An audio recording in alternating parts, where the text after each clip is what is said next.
Buenos días a todos, continuando con la exposición de los temas que integran la convocatoria de oposiciones a los cuerpos de administración de justicia, vamos a hablar en esta entrega de uno de los temas más importantes, que es el tema referente al juicio ordinario. Y decimos que es uno de los temas más importantes porque precisamente el núcleo fundamental de la actividad judicial consiste en el juicio. El juicio ordinario se dice que es un procedimiento declarativo. Los procedimientos declarativos se contraponen a los procedimientos ejecutivos y ambos vienen a quedar identificados cuando se trata de las funciones del Poder Judicial en la Constitución, estableciendo que éstas consisten en ejecutar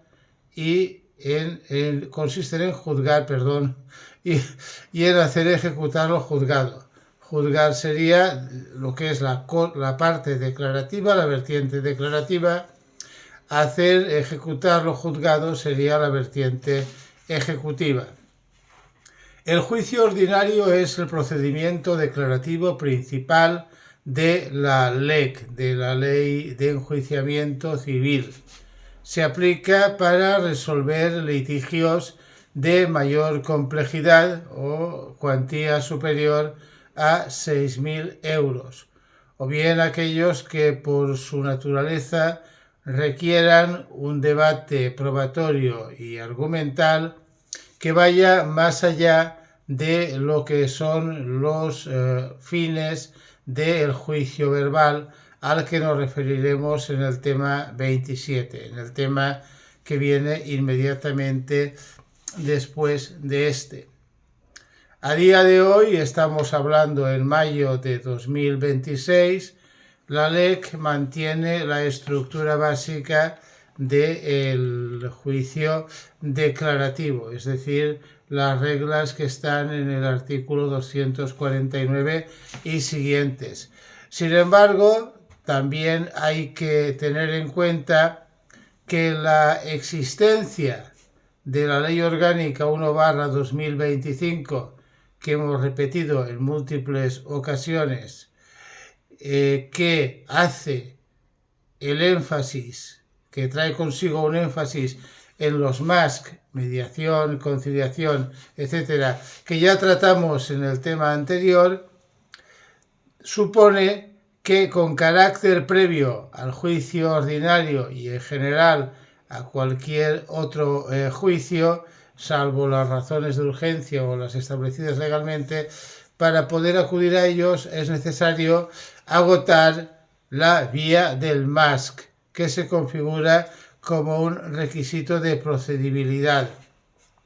Esto no altera desde luego lo que son las fases del juicio declarativo, pero sí que introduce un elemento adicional que complica los peldaños que tiene que recorrer un ciudadano hasta solucionar su conflicto dentro del ámbito de la justicia. Los procesos que se sustancian quiere decir que se resuelven por los trámites del juicio declarativo ordinario, son los siguientes. En primer lugar, los juicios de cuantía superior a 6.000 euros, una cifra relativamente pequeña. En segundo lugar, no por razón de la cuantía, sino por razón de la materia. Primero, aquellas materias reservadas expresamente por la ley y que, como están en la ley, son larguísimas, evidentemente hará falta acudir a la norma para leérselas. Evidentemente no nos vamos a memorizar. En tercer lugar, cuando la cuantía sea una cuantía indeterminada, o bien en ese momento no pueda determinarse. También habría que hablar de aquellos procesos especiales a los que nos referiremos en el tema correspondiente, que en un momento dado remiten al ordinario, aunque sea con carácter supletorio. El procedimiento ordinario se inicia con la demanda. La demanda, como sabemos, es el escrito a través del cual una persona solicita la tutela judicial, solicita que un juez dicte una sentencia que lógicamente resuelva favorablemente sobre sus pretensiones. La demanda debe contener identificación del tribunal competente, la famosa invocación al tribunal de instancia de Alcoy, por ejemplo, etcétera. Además debe contener los datos de las partes, que no va a plantear ningún problema cuando se trate del actor, cuando se trate del que formula la demanda, pero sí que lo puede plantear cuando se trate de alguien que como demandado no esté o bien localizable o bien no esté perfectamente concretado. Luego viene la indicación de los hechos y de los fundamentos de derecho. Los hechos son las circunstancias que aparecen como causa justificativa de la demanda. Los fundamentos de derecho son los argumentos jurídicos que se invocan para demostrar que se tiene razón con las pretensiones que se formula. Luego estas pretensiones formuladas de manera clara y concreta que constituyen el objeto del proceso. Además, la demanda debe contener otros elementos como el súplico, es decir, la concreción de que efectivamente se pide que se dicte resolución, de que se dicte sentencia, y también, en su caso, la prueba propuesta inicialmente, testifical, pericial, etc. Adjunto a la demanda con el carácter de documentos obligatorios tenemos, cuando haga falta, que es en la mayoría de los casos, el poder de representación conferido al abogado o al procurador. Los documentos base de la pretensión, por ejemplo, el contrato que se ha incumplido por el demandado. El justificante, esto ahora es importante y es además un requisito imprescindible, el justificante de intento de MASC previo, que es un requisito de procedibilidad y que solamente se exceptúa en supuestos de urgencia o en materias expresamente incluidas. Estos serían los tres documentos. La demanda se presenta por escrito y el carácter escrito no requiere que sea por escrito en papel, sino que lo normal y lo que se requiere fundamentalmente es la vía telemática, la vía LexNet. La demanda se admite si cumple los requisitos formales, sin entrar para nada en el fondo del asunto. Y el que la admite es el letrado de la Administración de Justicia. En el supuesto de que se inadmita, la inadmisión va a correr de cargo del juez. Admitida la demanda, se plantean otros pasos. El primer paso que se plantea inmediatamente después es la reacción del demandado. La reacción del demandado puede ser diversa. En primer lugar, puede consistir en la contestación a la demanda. La contestación a la demanda tiene que producirse en el plazo de 20 días hábiles desde el emplazamiento y puede consistir esta contestación en la aceptación de los hechos, en la impugnación de los hechos, en la alegación de hechos nuevos o modificaciones, en la alegación de las llamadas excepciones procesales y de fondo, sobre las que nos referiremos en su momento. Una excepción procesal, por ejemplo, sería la falta de jurisdicción y competencia del tribunal ante el que se ha planteado la demanda. También debe contener esta contestación la prueba que se propone para justificar la realidad de lo alegado. Y finalmente, también es posible que se formule dentro de la contestación a la demanda la llamada reconvención. La reconvención no es otra cosa que una demanda del demandado que se dirige contra el otro demandante. es algo que lógicamente debe tener una conexidad. Es decir, yo demando a Juan porque ha incumplido un contrato, pero Juan me demanda a mí también por un incumplimiento que tiene que ser de ese mismo contrato. Y por tanto un cruce, un enfrentamiento entre escritos de demanda.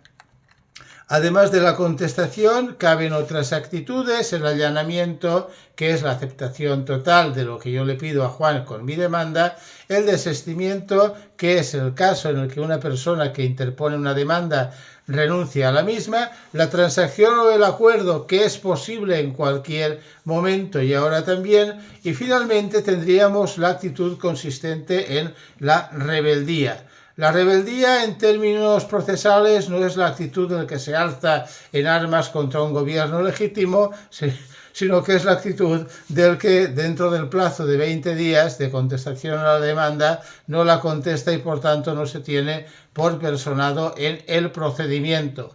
Al no estar personado en el procedimiento, porque no ha contestado a la demanda, se producen diversos efectos. Singularmente se produce uno, que a veces puede contraponerse un poco con lo que sería la presunción a lo que nos llevaría la lógica. El efecto que se produce es que la rebeldía del demandado no paraliza el procedimiento sigue y el juez, como veremos después, se va a pronunciar sobre lo que se pretende o lo que no se pretende, con independencia de que el demandado rebelde, no acuda. Se producen después diversas situaciones que son situaciones reguladas por la LEC y que vienen de la mano de conductas posibles. La primera conducta posible es la ampliación de la demanda. La ampliación de la demanda es aquel supuesto en el que el demandante introduce hechos nuevos. Estos hechos nuevos vinculados con el anterior traen consigo el que se abra un nuevo plazo de contestación por parte del demandado. Si este nuevo plazo no se abre, se produciría la indefensión, y la indefensión lógicamente traería unas consecuencias que son las de la nulidad del procedimiento, que debería ser combatido mediante el oportuno recurso.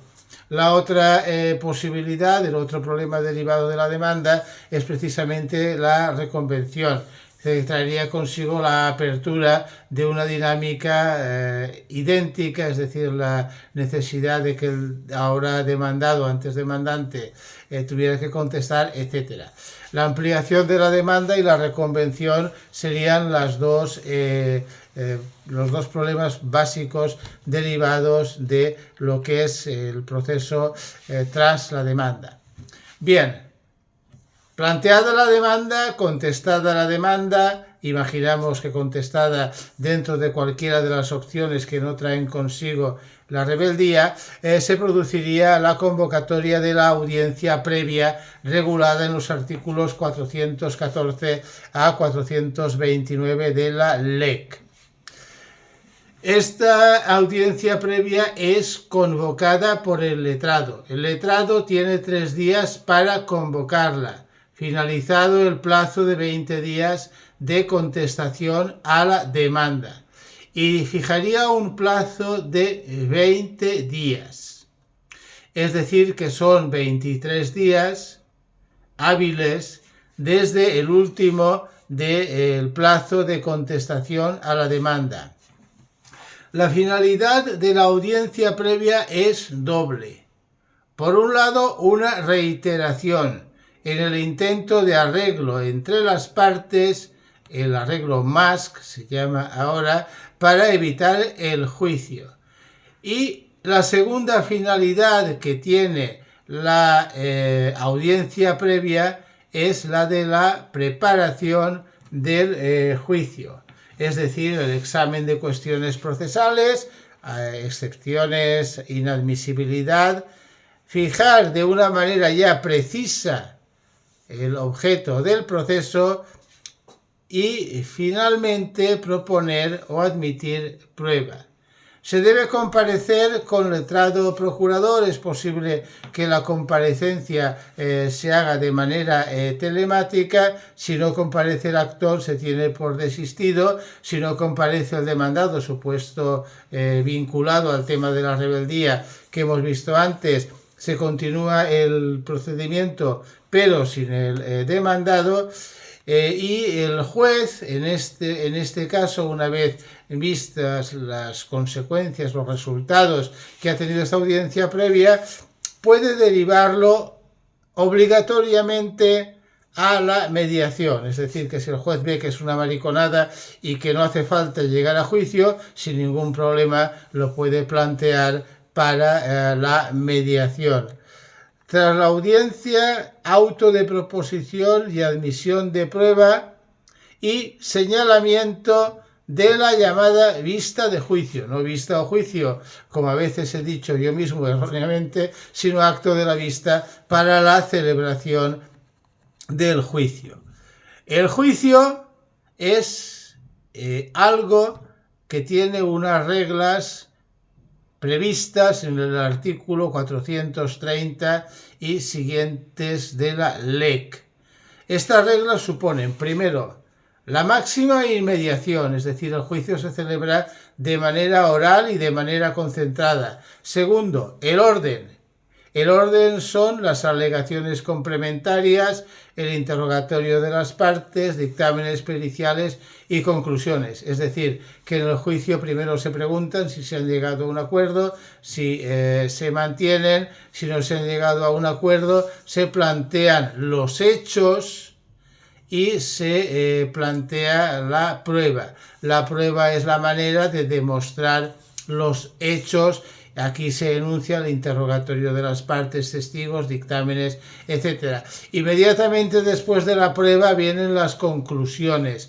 Las conclusiones es la manifestación si se está o no de acuerdo con lo formulado por la otra parte, y esto se recoge en el llamado escrito de conclusiones.